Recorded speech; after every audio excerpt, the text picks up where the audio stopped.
Hello and welcome to Krackpots We Met Downstairs, brought to you by Krackpots Comedy Club in Massillon, Ohio, with special thanks to Funny Noises Studios in Massillon, Ohio, and shout out to Dindamo's Unique Chocolates, which can be found at Krackpots Comedy Club in Massillon, Ohio. I am your host, Rebecca Marcoulin, and today I am with Jim Perry and Paul Green. What up? Hello. Alright guys, so you were downstairs. We just did a sound check for you, Paul. We were having issues with your keyboard. Yes. But we got that fixed. Brought you guys up here for the interview. Tell me, how you guys feeling? Describe the vibe. Vibe is very chill. I'm looking forward to it. I think Chris has just a really cool vibe. I was really glad that he took the sound very seriously, because sometimes that could just be an annoyance for club owners. Like, oh, I don't want to deal with this. So it was cool that he was like, no, let's get the sound right. Let's get it plugged in. Let's get the feedback. He had all of the cables, see all of the extensions. So as a musician, that was a huge plus for me. I thought it was great. I've been here before, and it's my second time here at Krackpots. And working with Chris and the staff's always been awesome. It's like the neighborhood club here, and I just think it's awesome every time. Laid back, chill. I don't need a keyboard. I'm just going to shout my jokes tonight, so that'll be fun.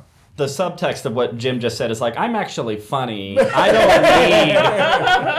don't need a shtick and do the piano, so I can avoid saying jokes for 5 minutes. Thanks for that, Jim. But I will juggle if needed. Yes. Well, I feel like every comic has an angle, no matter what you're doing. You've got to find an audience. You got to do something. Oh, yeah. Can you give us a couple? Yeah. Are there any angles available? I mean, what do you guys normally do? Well, I am retired from the police department and a veteran, so yes, you're right. That's my angle. I do a lot of police shows and veteran shows, first responder shows. But yeah, Paul, you have a background in music and all that stuff. I started as an improviser and then started doing stand-up, but I was always a musician too. So music and improv were my first loves, and then I started doing stand-up, and I've always just tried to find the right hybrid of adding improvisational elements, which in today's climate means crowd work, which is now like toxic, a buzzword. Ooh, evil crowd work. But that's actually one of my favorite things to do, is to be interactive with the audience and to get just spontaneous interactions, and then I'll incorporate that into improvised music. So it's not just like, hey, where are you from? How long you been together? On the surface, it just sounds like boring crowd work, but then I start to find out people's life story a little bit, and then magically, before their eyes, that's what the piano is for. Then I'll slide over to the piano and I'll actually improvise a song about their life. That's super fun for me, as much as I appreciate the craft of joke writing and monologue, and I've invested a lot of time in that as well, and love finding that good written material. Trying to just do that for an hour for me has just never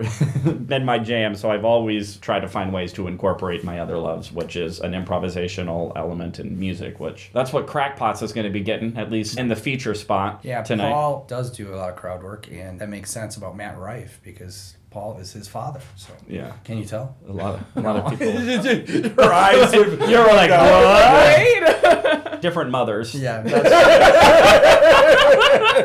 Dang, I was like, oh, you gotta tell me all the things. Yeah. Do I really look old enough to be Matt Rife's father? You never know, Yeah, honestly. that's true. Paul does not have the groupies that Matt Rife has. No, I don't think. not yet. But once I look good in a pair of khakis like Matt Rife, I'll tell you, I it's have like a a Guess Jeans model. I have a lot of groupies. It gets uncomfortable. They're yeah. usually over 60-year-old men, but still, Right. I'll take what I can get, so that's fine. And What's the wildest groupie experience you've had, Jim? I don't think I've had an experience that's wild. I had someone buy me a drink one time. His name was... Whoa! Yeah. What? Yeah. Dude! And his You name- never told me that? He did. He I've bought- known you for years. You've been holding out. He did. He bought me a Greek, and his name was Carl. It was Yeah, great. good old Carl. That was my biggest fan, I think. Wait. He was a Carl? Yeah. No, he did that. veteran that Carl. son of a... He's cheating on He's me just again. a cheating groupie. No loyalty anymore. But no, have you had a groupie experience? I don't think I've ever had. I'll tell you an awkward one that didn't go well. Okay. Because that's probably more fun. So I did this show down in Florida, and I was the headliner, because down in Florida, I'm the headliner, and they don't know Jim. Here, Jim's the headliner, and I'm the feature. You get into tropical climates, I'm a lot more funny. Anyway, so I do the show, and there's these two ladies in the front row who are having a great time and interacting with them or whatever. And then after the show, I'm saying goodbye to everybody in front of the club and having this great conversation, I thought. And they seem fun, they seem cool. I'm just like, cool. I was like, hey, I'm going to go grab something to eat. You guys want to go grab grab some food? And they're like, sure. I was like, cool. It's like, let me go pack up my stuff. So when I do that, I see them walk back into the club and go to the bathroom. And they are in the bathroom for a ridiculously long time. And I'm just kind of waiting. I'm like, are they okay? Crawl out the window. What's No. So finally, after a really, really long time, they come back out. And as soon as they see me, they look like really, one of them looks just really kind of off. And I'm going, what the hell's, what is going on? And so I'm just like, cool, you guys ready to go? And one of the girls just never says another word. And her friend is kind of communicating with me. And I'm just going, so, what's around here? Anything good? And they're like, well, we don't really know. Just being very weird. I'm going, well, let me just pull up Google Maps. And then finally, mid-conversation, the one girl who didn't say anything just walks away and just leaves the club and goes. And I'm just looking like, where are you going? And then the other girl's like, bye. And they just... And that was it. And they just left. So then I started to replay it back. I'm going, what the heck just happened? I'm going, oh, they didn't want to go to dinner in the first place. Yeah. But for whatever reason, for them to saying, oh, no, we're busy, was too much of an adult conversation for them to have. And so them going to the bathroom was to try to wait me out. And then when they came out and I was still there, like, they just couldn't. Patience. And now I'm like replaying the facial expressions of I'm just like, oh, she was just so like awkward or uncomfortable because she just didn't know how to say like, oh no, we don't want to hang out with you. But this was after like, by the way, I've never done that before. I've never like invited. I've had plenty of women walk out during my show. Yeah, not I've after seen my that. show. I've Yeah. seen that too. So. So anyway, so I'm just watching them go away. It's like, what the? It's not like I was creepy. I wasn't like, hey, you guys want to come back to my hotel room? It was nothing like that. We were having like just a fun conversation. Well, you want to know what I think, Paul? What? They may have had a couple of creepy interactions, which is why they Sure. it's changing a little bit now. I don't know how long ago this was, but like a lot of girls are taught to be nice and polite at the expense of their own safety sometimes. Sure. So that's probably what, you didn't intend on anything. Right. Well, he but was they holding. probably had... He was holding duct tape and a rope. I think. Right. that made Oh it no! weird. Oh, did I not? Oh, no. Yeah, you didn't mention that. I didn't part. mention You that. failed today, Last Paul. time you told me that. Paul. story. I had a pipe leak, and I'm trying to think of another reason, an innocent reason why I have a rope. I had a pipe leak, so I had some duct tape, and I had a rope. You had a rope because Because I was you listened to suicidal that You night. listened to your sets. I was not going to use it on them. I was going to use it on myself. But anyway, Oh yeah. God! Do we need to have an intervention, Paul? You Oh, okay? my Do we do a gosh, mental health check? How are you absolutely. feeling? How are you feeling? I felt great until two women in front of the club somehow were so overwhelmed by my invitation. But anyway, so that's a negative groupie So experience. Paul is single. Yeah, right? Yeah, Shocker. so- Who would have known? They know now. I know. Now they know. So call in. Anybody. I don't have the rope or duct The tape lines anymore. are on fire. Well, this podcast is pre-recorded. The lines are not on fire. You can leave a comment if you want. I Right. mean, That's me. That's about the most. That's me calling you Paul. Are you just going to Yeah. cut that part out anyway? So it's going to be like, hi, I'm Paul. And then, hey, thanks for coming on the podcast, everybody. I mean, we'll see. I don't know. I'll trim up the audio just to make sure there's no all the ums and ahs that I'm doing right now and the breaths and stuff, so it looks more like cohesive and it kind of speeds it up a little bit. Because working us together, having this conversation, we can see each other and we have the visual cues, but people online who are listening don't have those, so I kind of Right. trim it up to make it you can listen to it without it feeling boring. Yes, Paul. Our 12 followers Right, deserve to hear a crisp. Without ums. That's right. What? What just happened? Huh? Now this sounds like my set. There you That's go. Exactly what's going to happen. So we got off track. So you talked about crazy groupie stories, and we heard about Carl, and then we heard about my very awkward. Yeah. So that was the short answer of saying beyond that, no, I've not had any real. And I had Carl buy me a beer, so Yeah, Carl you buy me win a that beer. contest. I will say this though, back in Arizona at Jim Perry's club, Jim owns a club in Arizona, which I was a regular at, great club. So I did a set one night and there was a woman in the audience there who then 3 months later matched with me on online dating and then became my girlfriend for about 6 or 7 months. So that kind of counts, right? Sure. That was Kelly. Mm-hmm. Yeah, she saw me at your club first Nice. and then we matched. Right. Where's she now? Still in Arizona. She actually dumped me and then I'm like, screw that, I'm moving to New York. That was the catalyst. That's how I ended up in New You York, got by the way. scared away and ran away to New York. yeah, had the best time of my life. So The woman that lives with me has not left for 31 years, so we'll see. just really shocking. Yeah. I'm- I have very good duct tape. Yeah. So, yeah.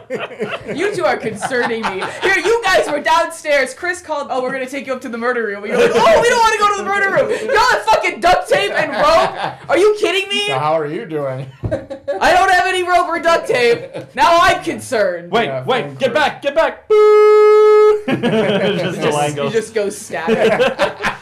The entire audience is like, oh no, maybe those girls had a point. I know, right? Maybe they hide in the bathroom for a good reason. Maybe I should go hide in the bathroom right now. Maybe. I don't know what to do now. It's awkward now. I feel like I just made it awkward. Maybe we should go to the bathroom. Yeah, maybe you and should. Be like, we need to go to the bathroom real quick, and then just see how long it takes. It takes for me. I'll just sit up here all night. Why is Paul wondering, tapping what are my they shoe in the gonna bathroom? This is weird. do? All right, guys. So here at Krackpots, we met downstairs. We know a lot of interviewers can ask the same questions over and over again, and that can be boring. So I'm gonna try to ask you guys a question you have not been asked yet. Oh my gosh. See if I can do it. All right. So if you could snap your fingers and make something that is not edible, what would it be and why? So like if humans can't eat this thing, but if you snap your fingers like, hey, we can eat this now, what would you want to eat and why? The tears of my enemies. Well, that's more like a drink. That's more of a beverage, but Not Paul's enemies. You can chew on those tears. oh no. What? So we want to what's that word? Anthropomorphize? Is I that would what like that to was? eat plastic because then Ah. I could save the world. Oh, there you go. Yes, I'm running for mayor. That was the most politically correct answer. You sound like a celebrity giving an Oscar speech. Yes. And I just hope that one day I could eat the plastic so that we could save all the dolphins from the plastic. Thank you for this award. What do you got, Paul? I feel like I would love the tinfoil on Hershey Kisses because it seems like it's so hard to get that tinfoil off, and then sometimes a little chunk of it will stay on. And I'm going like, if we could just alleviate that whole process and the tinfoil was just as delicious as the chocolate. Oh, and that little paper, little flag. You just want to kiss. That's what's happening right now. You know, I have not been painted in a very positive light. I tell one story where I did nothing wrong, and it's like, Paul's a creep! He clearly is a creep! It's just like, hey, you two, we're having a conversation. You guys want to go grab some food. It is Evidently, in 2026, I don't know. It is weird. It's part of Paul's contract that if he performs, he has to be 500 feet away from a school. So I do Yeah. think that is weird, Paul. well, that's just because I hate education. Well, you accessorized with the rope and the duct tape, though. Well, if you remember, that was actually Jim's contribution. Yet somehow... He's being very nice. But because I'm an improviser, I have to yes and everything. Which means like, all right, well, that's where the bit went. Now I got to double down. Nice. So we've got Jim's munching on plastic, and you're eating the Kisses wrappers? Yeah, well, it's tinfoil. The tinfoil? Yeah, Join our cult today. yeah, right. We have a special. What's your special? For anybody interested. What's our special? Special in our cult. What is our cult? The plastic Eat tinfoil. plastic and Eating tinfoil. cult. Can we have a conversation kind of just stay on like a normal track that doesn't make us just look like complete total psychopaths with every 30 seconds? This podcast sponsored by ADHD. I know, right? It's like, what car would you guys like to drive? One where I can put people in the trunk. Let's just have a normal question. One Normal on question, fire. normal answer. Let's see if we can do it. Nothing is normal on Krackpots. Oh, yeah, downstairs. I'm gonna tell you right now, Paul. I can try to ask you guys a normal question. Let's try it. wanna Let's try? see how long it takes for Jim to throw it off the rails. I threw it off the rails. Dude, I was telling a perfectly normal story of just an awkward interaction, and you introduced duct tape and rope. You're the one that sent me the picture. I don't know. Well, right. you see, there you go. Now I want to double down again on what that means. Yes. Notice this. The awkward commentary is not coming for me. Jim is setting it up, and then my improv instincts, which just cannot die, are like, now I gotta take that to a 10. So what's our normal question? Normal question. What's your guys' favorite TV show? Of all time, I gotta go with probably The Office. Still gets me. For me, it would be Seinfeld. I love. Seinfeld. I could watch that over and over and over again. I just like that kind of humor.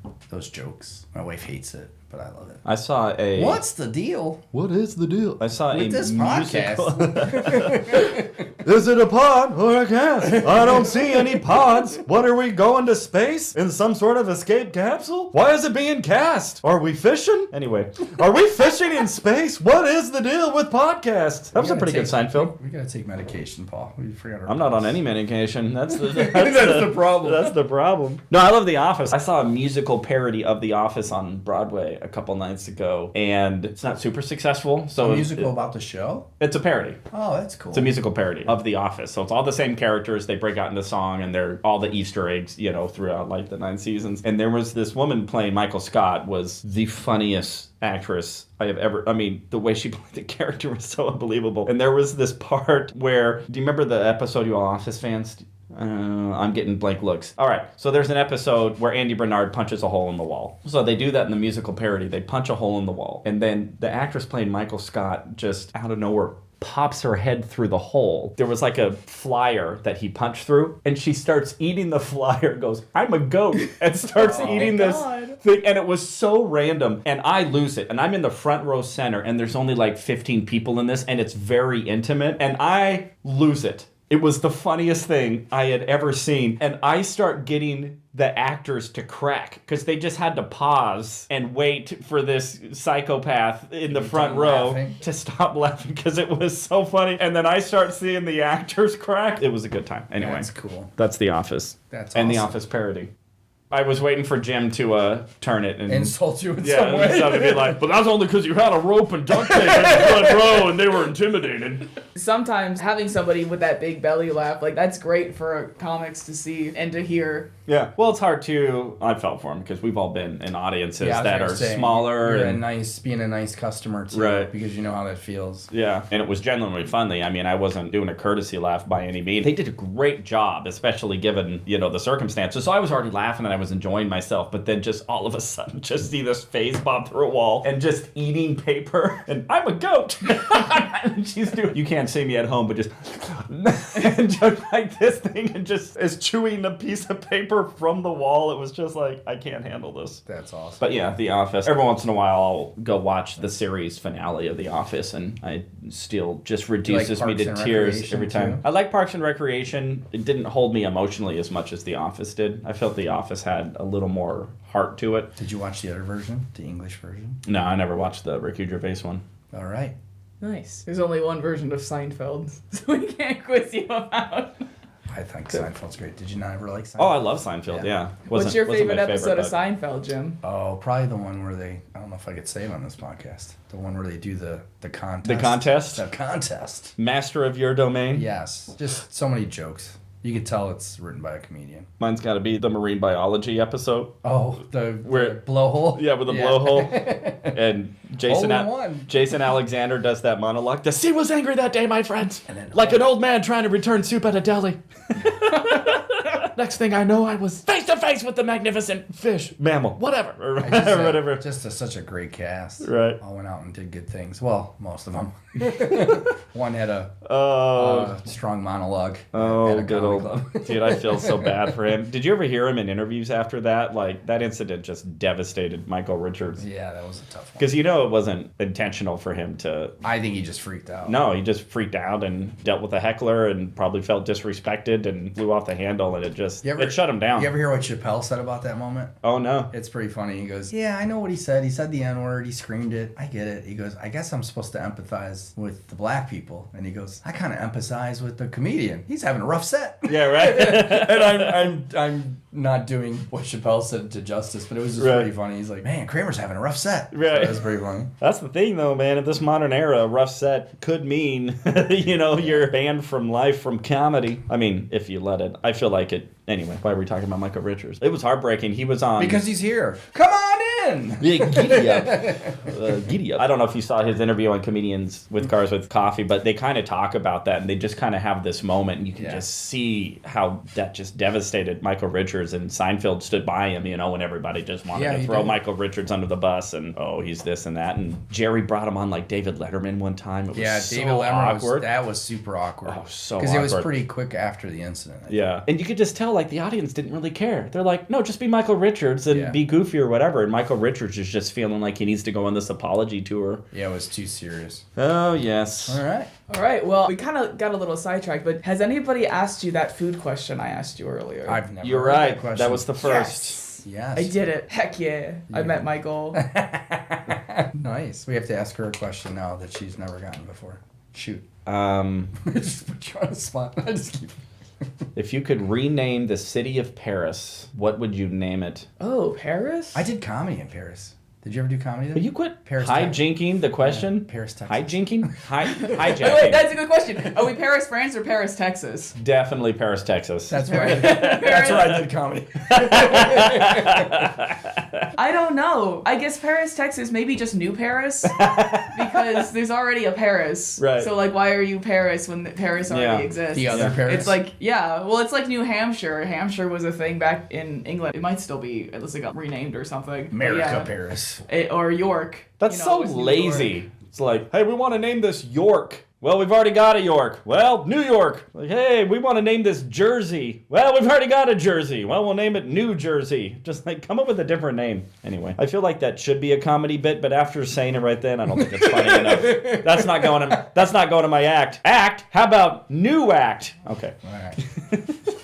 You could make a new act about naming conventions. There's some potential there, I think. That's like Gary Goldman's lane. Gary Goldman is the literary genius. Did you ever see his bit about alphabetizing all of the states? George Carlin had a lot of literary bits, too. Yeah. Yeah. I'm neither of those two. Neither am I. Neither are any of us. No. Yeah, me neither. I was wondering, is he going to be like, actually? And then like rip his face off.